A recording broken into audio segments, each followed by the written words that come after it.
Oh yes, bana, moja kati ya story ambayo imekuwa ikitrend na inaenda viral ni moja kati ya video ambayo inamuonesha Mwijaku, moja kati ya mwanamitandao maarufu nchini Tanzania, akionekana akiwa na mwanamke wa Kituruki, kwa maana kwamba ni video ambayo ni ya faragha. Kwa hiyo imekuwa ikienda viral sana huko, na hata akijaribu kuposti picha yoyote ile kupitia kwenye akaunti yake ya Instagram, bado pia watu wamekuwa wakicomment kuhusiana na namna ambavyo video hiyo imekuwa ikitrend kupitia kwenye mitandao mbalimbali ya kijamii. Na tunafahamu kwamba video kama hizi mara nyingi zimekuwa zikiharibu jamii, na hata mwenyewe pia tunaamini kwamba zinaweza kumharibia kwenye familia yake, kama ambavyo tunafahamu kwamba Mwijaku ameoa na ana familia, lakini pia kuna kampuni ambazo amekuwa akifanya nazo kazi kwa ukaribu kabisa kama balozi, kwa maana ya kwamba kuweza kuzitangaza hizo kampuni. Na tunafahamu kwamba miongoni mwa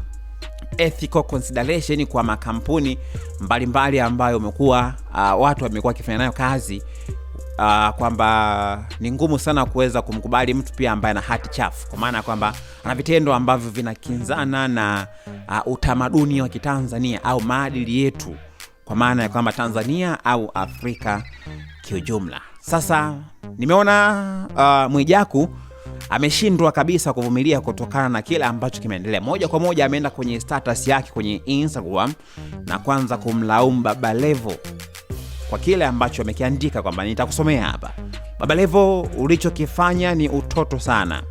Hiyo video ni ya muda sana. Tulikuwa Uturuki mimi na wewe, ila kwa roho yako mbaya na wivu wa kuharibu watu ndoa zao, kwangu hautafanikiwa. Kwa hiyo ni moja kwa moja amemtuhumu Baba Levo, akisema kwamba yeye ndio ambaye amesambaza hiyo video ambayo imekuwa ikisambaa kwa lengo tu la kuweza kumharibia yeye, kwa maana kwamba na kampuni ambazo amekuwa akifanya nazo kazi, lakini pia kwa familia yake, kwa maana kwamba na mke wake. Kwa hiyo Mwijaku ameenda mbali zaidi na kudai kwamba kwa hicho ambacho Baba Levo amekifanya pengine hatofanikiwa. Kwa hiyo ni amemtuhumu Baba Levo, licha ya kwamba Baba Levo mpaka sasa hivi tunavyozungumza hajapata nafasi ya kuzungumza chochote na kuweza kuelezea kama je, ni kweli kama ambavyo amekuwa akituhumiwa na Mwijaku amehusika katika swala hilo la kuchapisha hiyo video ya Mwijaku ambayo inasambaa kwenye mitandao mbalimbali ya kijamii, inaonekana imeonyesha yupo na mwanamke wa Kituruki, na mazingira ambayo kwa mtu ambaye ameoa, ukitazama hiyo video unaweza kusema kwamba ni ngumu sana kumuona mtu ambaye ameoa akiwa anafanya vitendo kama hivyo. Sasa imesababisha maoni mengi sana kutoka kwa watu mbalimbali wakitoa maoni kuhusiana na hicho ambacho kimetokea. Watu wengine wakienda mbali zaidi na kudai kwamba